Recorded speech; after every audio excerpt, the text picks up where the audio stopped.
Hello and welcome to Pickleball Therapy, the podcast dedicated to your pickleball improvement. I hope you're having a great week.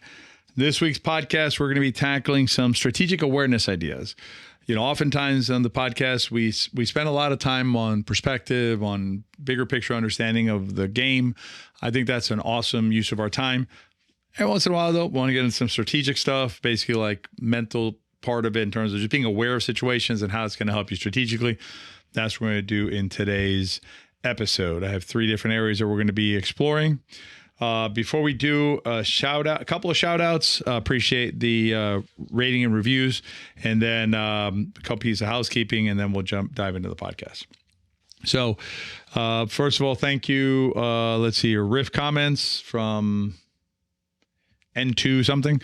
The information for Sammy was spot on. Taking a deep breath before I serve really improves my accuracy. If I make a mistake, it is usually because I rush my serve. It's fair. Oftentimes, the riff has a hidden jewel that comes in handy. We try.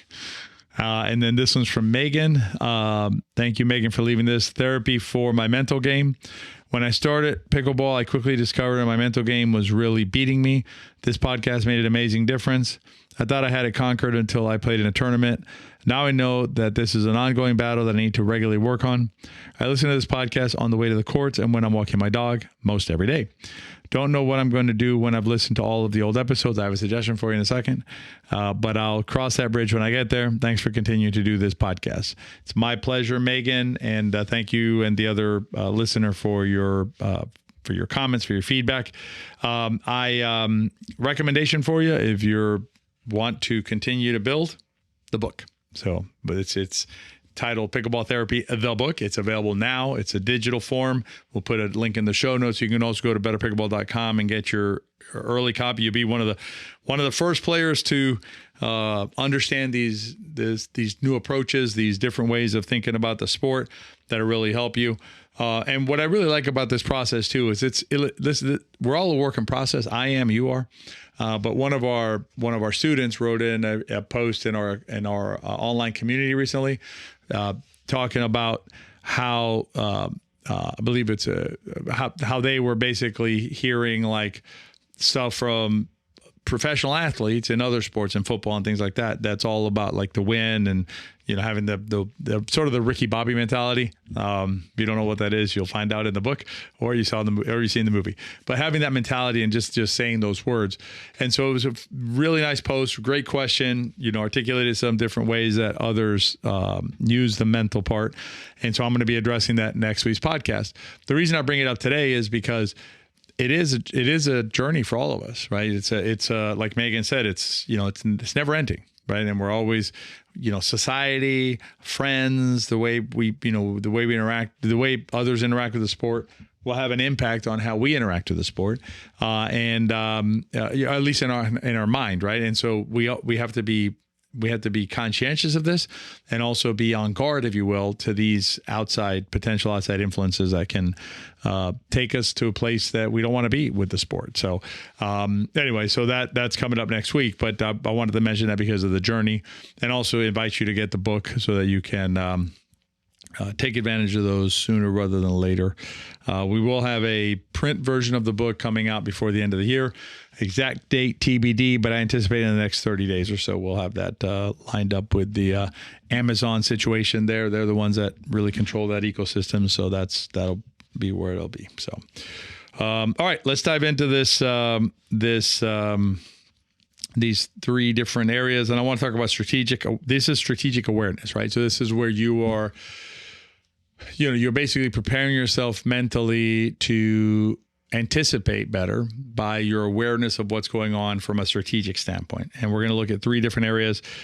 The first one will apply mostly to rec play. The second one will apply to any level of play when you deal with this kind of player. And the third one will be an advanced concept that has to do with stack-unwind. So, but even if you don't stack a lot or you don't play a lot of stackers, just having this understanding of how this works will help you think through it, right? That's really the key. So, all right, let's dive into the first one here. So the first one here is the stay back returner. So what happens here is you're in a rec game and a rec situation, open play, and you're playing with a returner that doesn't come forward, right? So now you're on the return side.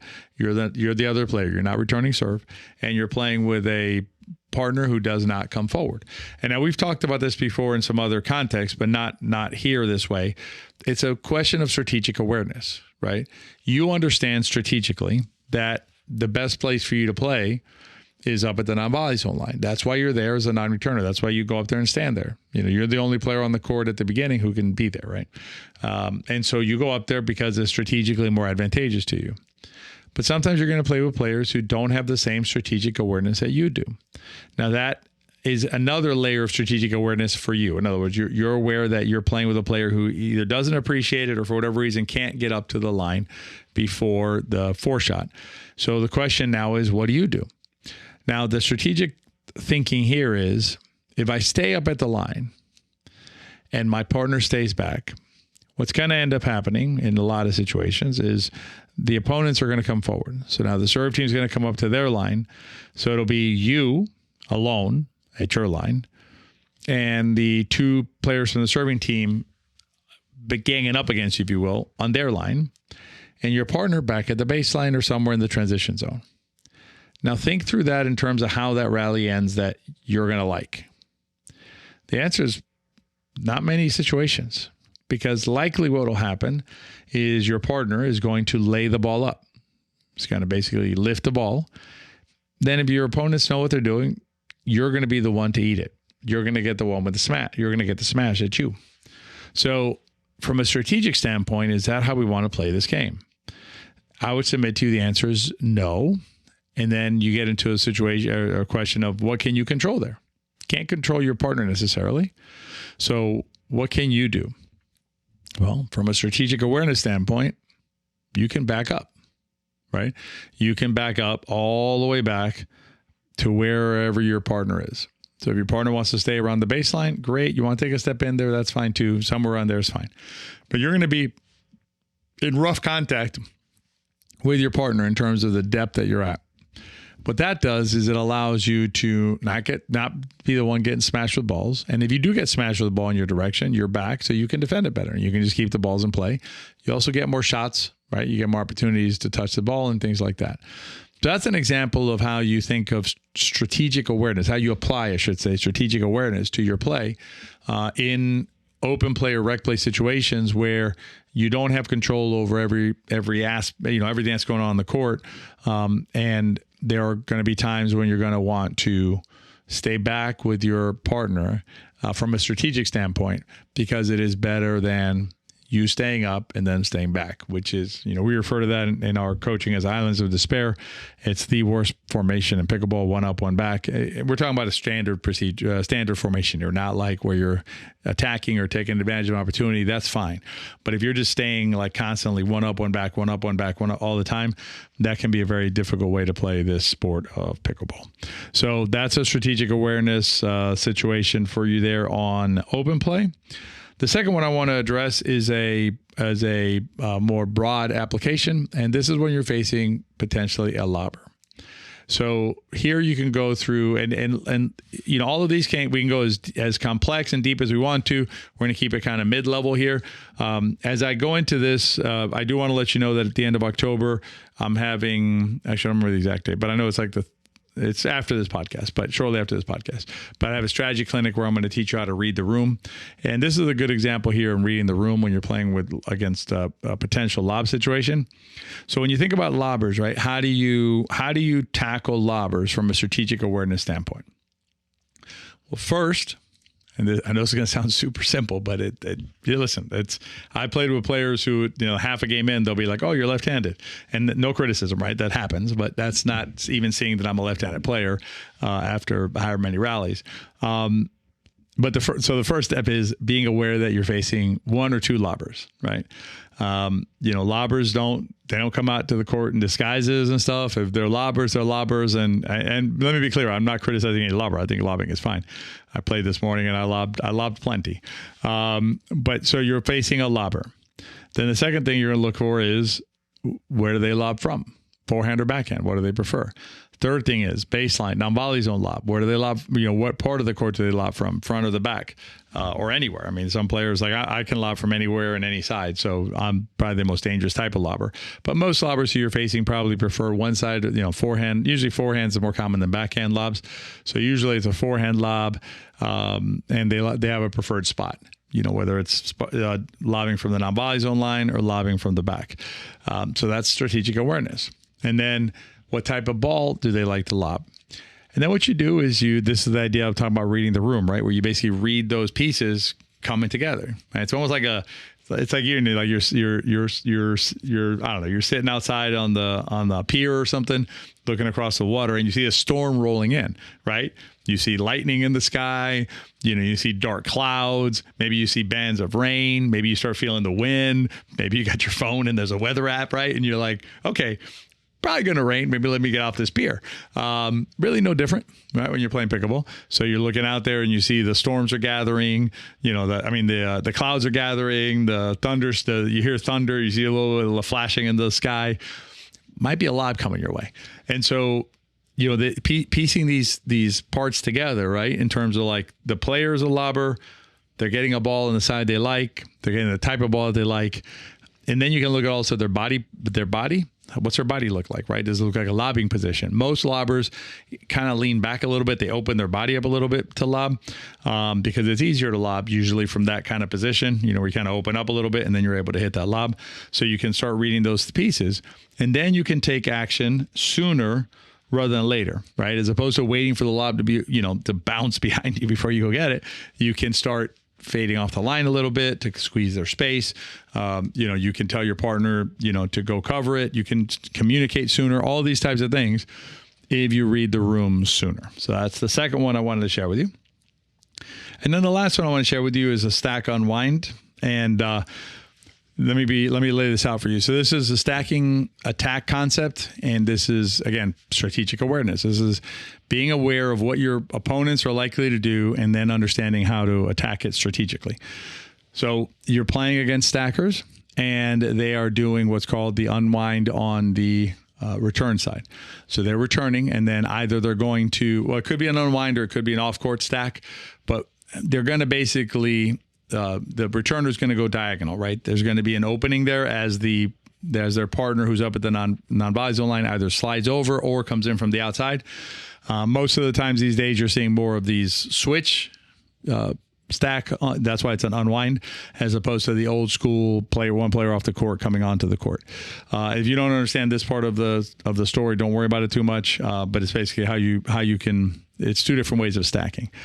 The key to understand is that when there's a stack on the return side and they're trying to unwind it, so they're trying to basically come into the position opposite where they're returning, they're going to have to run a long distance, longer than normal, and there's going to be a gap in the court as they do that, as they switch sides and as the other player either comes in or comes over. There's going to be a gap that's going to be in the area where the returner is heading toward. So think of if the returner is returning from the even side and they want to go to the odd side, that's their stack, then the odd side will be open. So that'll be the right side for you, the left side for them, and then flip it around the other way, right? So if it's the other way, then you're going to be open on the left, they're right. And so why that's important to you strategically is because when they're doing their unwind, you don't have to really see it too much or think about it too much. You just basically hit your ball into the open area, into the potentially open area. They may have closed the space, but you have an opportunity there when they're doing a stack unwind to attack the opening. And I tell you that if you watch pro matches, you see this happen a lot on stack unwinds where there's a lot of the scoring rate really increases on the stack unwind. I don't have an exact figure for you because it's a statistical nightmare to figure that out, to get enough information. But I can tell you anecdotally, I've seen it happen too often and too free. And it also, the story makes sense, right? Because there's a gap. The other players are attacking the gap because they know there's a gap. And then that gap creates a decrease in the defensive capability of the return side. And so then the reserve side's chances of scoring go up. And so I would bet dollars to donuts that the data would prove that out. I'd be very confident in testing out that hypothesis. But that conceptually, the idea there is it's strategic awareness, right? It's basically going in with an understanding of what's happening on the court, preloading your your strategy before this ball gets served. And having that kind of strategic awareness, whether it's, how's your partner playing on the return side, when they're returning, what are the chances of getting lobbed? The second thing we covered. And then this one here, right? Where are my attack opportunities when I have a stack unwind happening on the other side? Recognizing stack unwind, knowing where I'm going to hit my shot to put pressure on them. Those types of being strategic awareness in those along those lines can really help you play better pickleball, because you have an understanding of how the opportunities and challenges present themselves, whether it's to you, like the challenges to you would be facing the lobber sort of a thing. And the opportunities present themselves when your opponents are on a stack unwind. So that's an example of an opportunity that you can be aware of on this strategic awareness.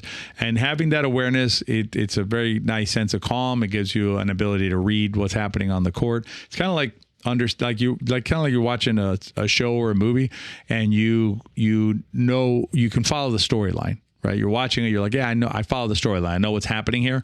I don't know if you saw the movie The Sixth Sense with Bruce Willis, but if you haven't seen it, I'm not going to ruin it for you. But basically, that's one of those movies with a twist, right? And what's interesting about that movie is, and if you haven't done it, check it out. So if you haven't checked it out, check it out. Period. The Sixth Sense with Bruce Willis in it. But if you've watched it, watch it again. Because the second time you watch it, once you know the twist, you hear everything and see everything differently.